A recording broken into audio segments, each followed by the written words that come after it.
పాతకాలంలో మనం అందరం పొద్దున్న నేను పిల్లలు ఉన్నప్పుడు ఏమన్నా ఇంటికి పోవాలి, ఒక చిల్లరంగడి పోవాలంటే గాజు సిస్టంలో ఆయిల్ తీసుకునే వాళ్ళం. డ్రైనేజ్ సిస్టమ్ ఉంది, అది సబ్జెక్ట్లో అన్ని స్పోర్ట్స్ ఐటమ్స్ మేము ఇచ్చాం. వాకర్స్తో కలవడం చాలా సంతోషం. ఎందుకంటే కొన్ని సమస్యలు మా దృష్టికి కొన్ని వస్తాయి, కాకపోతే చాలామందికి చాలా సమస్యలు వీధుల్లో ఉంటాయి. కాబట్టి ప్రజలకు ప్రతి ఒక్కరు కూడా వాళ్ళకి అవేర్నెస్ ఉంటుంది. వాళ్ళ వీధుల్లో కానీ మెయిన్ రోడ్లలో కానీ ఎక్కడ కానీ సమస్యలు ఉన్నా కానీ మా దృష్టికి తీసుకొని చూస్తే మా పరిధిలో ఉన్న మా లిమిట్లో ఉన్న సమస్యలన్నీ కూడా తీసుకోవడానికి కూడా మేము చర్యలు తీసుకుంటాము. ఈ సంవత్సరం అయితే మన వాటర్ సప్లైలో అయితే మేము చాలా వరకు సక్సెస్ అయినాం అనుకుంటాం. మ్యాక్సిమంగా మేము ఇంటర్ కనెక్షన్ ఇవ్వడం అయితేనేమి, కొత్త బోర్లు వేసుకోవడం అయితేనేమి, ప్రెసింగ్ చేయడం వల్ల ద్వారా కొంతవరకు లీకేజెస్ ఎప్పుడప్పుడు అరికట్టడం వల్ల కూడా మేము వీక్లీ వన్స్ కొన్ని ఏరియాలో వారం 8 రోజులు 6 రోజులు కూడా ఇవ్వడం జరుగుతుంది. రాబోయే కాలానికి వాటర్ సమస్య కూడా లేకుండా గౌరవ ముఖ్యమంత్రి వారు అయితే ఏఐబి స్కీమ్ ఉంది ఒకటి మాకు ఏషియన్ ఇన్ఫ్రాస్ట్రక్చర్ డెవలప్మెంట్ బ్యాంక్ ఉంటుంది. ఆ బ్యాంక్ ద్వారా కూడా మళ్ళీ రీటెండర్ పిలుస్తున్నారు. అది ఇంతకుముందు 173 కోట్ల మధ్యలో ఆగిపోయింది పని. ఈ సంవత్సరం టెండర్ పిలిచి పని కూడా గౌరవ మినిస్టర్ గారు కూడా నిన్న కూడా వీసీ జరిగింది. అందరూ కూడా వాళ్ళకి త్వరలో టెండర్ పిలిచి ఎక్కడైతే పట్టణాలు మన గుత్తి పట్టణానికి అయితే వాటర్ ప్రాబ్లం ఎక్కువ ఉంది. ఆ స్కీమ్ వచ్చిందంటే మనకు 24 గంటలు వాటర్ ఉంటాయి. కాబట్టి కుళాయిలు కూడా ఇంటింటికి ఇవ్వడానికి కూడా మేము ప్రయత్నం దానిలో ఉంది, స్కీమ్లో ఉంది. కాబట్టి అందరూ కూడా రాబోయే కాలంలో ఆ సమస్య కూడా తీరుతుందని నేను ఆశిస్తున్నాను. ఇంకోటి ఏమంటే మనం మున్సిపాలిటీ తరఫు ఎన్ని పనులు చేసినా ప్రజల్లో కూడా అవేర్నెస్ ఉండాలి.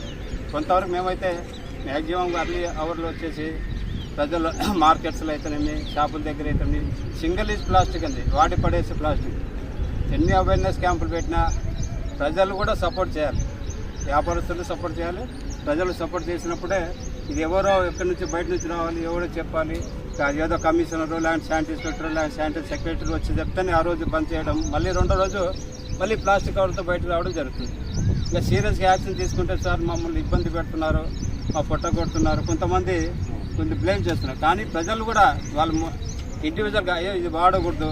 చాలా వరకు ఇప్పుడు ఇంతకుముందు ప్లాస్టిక్ కప్పుల్లో నీళ్ళు కాపీ తాగేవాళ్ళు తీగదా, దానివల్ల ఏమైంది కెమికల్ అది మెల్ట్ అయిపోయి అది స్లో పాయిజన్ మాది మనకు తెలియకుండానే మనకు రోగాలు మనం తెలుసుకుంటున్నాం.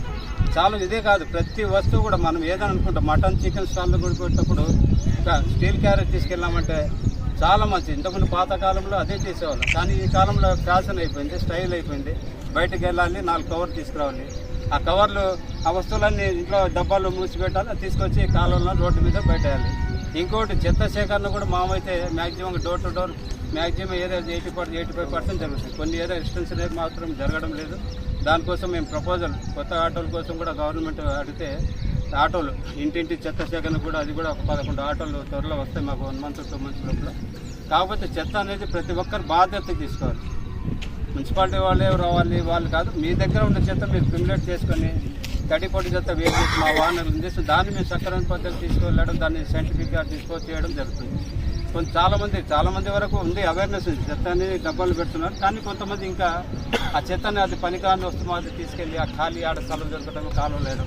అలాంటి అది ఏమవుతుందంటే ఈ వర్షాలు అవి వచ్చినప్పుడు ఎక్కడైనా ఇదైపోయి ప్లాన్లు బ్లాక్ కావడం, నీళ్లు రోడ్డు మీదకి రావడము, ఆడ నీళ్లు నిలవడం, దానివల్ల దోమలు రావడము.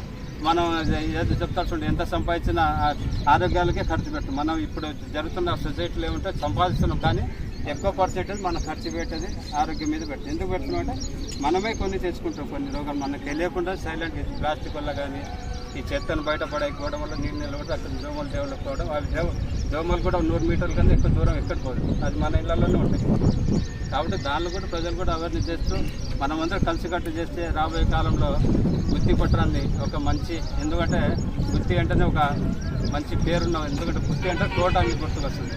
పర్యాటకం కూడా చాలామంది విజయవాసి లాంటి వాళ్ళు, ఈ పట్టణ వాసులు కూడా చాలామంది government district, central government district కూడా వెళ్ళింది. అది కూడా త్వరలో ప్రాజెక్టు కూడా వస్తుంది. దానివల్ల డెవలప్ వల్ల ఏమవుతుందంటే బిజినెస్ పెరుగుతుంది, మన ఊరి యొక్క ప్రత్యేకత తెలుస్తుంది. చాలామంది రావడం వల్ల అన్ని వ్యాపారాలు డెవలప్ అవుతాయి. అందరూ కూడా సహకరించాలి. మేజర్గా వచ్చేసి చెత్త సేకరణలో ప్లాస్టిక్ యూజ్లో అందరూ సహకరించాలని కోరుకుంటున్నాను. రాబోయే కాలంలో అందరూ హెల్తీగా ఆరోగ్యం ఉండాలని వాక్ చేసుకుంటూ ఈ గ్రౌండ్లో కూడా నేను పొద్దున చాలామంది మంచి అలవాటు అది. ఈ అలవాటు కూడా అందరూ చేసుకోవాలని, ఆరోగ్యం ఉండాలని కోరుకుంటున్నాను. ఇంకేమైనా సమస్యలు మీ దృష్టి నుంచి వస్తే మేము కూడా కస్టమర్ కూడా బ్యాగ్ తీసుకుంటారు. ఫస్ట్ కవర్ కొంచెం కొన్ని నిష్ఠూరమైన చింతలా పర్లేదు కానీ కవర్లు మాత్రం బంద్ చేసేసాము. మేము దాదాపుగా 1 year పైన అయిపోయింది బంద్ చేసేసి. ఇప్పటికి మేము అడిగే బ్యాగ్ చేస్తున్నాము కానీ ఇంకా అందరూ షాపులు ప్రతి ఒక్కరు మన అందరి షాపులు మన వాళ్ళే ఉన్నారు. మనం కవర్ బంద్ చేస్తే 2 రోజులు నిష్ఠూరమైన చింతల కస్టమర్తో ఆటోమేటిక్ బ్యాగ్ వాళ్ళు తీసుకొచ్చుకుంటారు. దాని గురించి ఇబ్బంది లేకుండా ప్రజలు విజ్ఞప్తి కోరుకుంటూ దయచేసి ఇంటి నుంచి బ్యాగులు తెచ్చుకోవాల్సిందిగా కోరుకుంటున్నాం. షవర్ల దాని మీద చెత్త అవేర్నెస్ బయట వేయకుండా అనేది అవేర్నెస్ ఇప్పుడు గవర్నమెంట్ అయితే చాలా వరకు ఎవరి స్వచ్ఛాంధ్ర కూడా పెట్టింది. ఎందుకంటే ప్రజలు మార్పు రావాలని పోతుంటే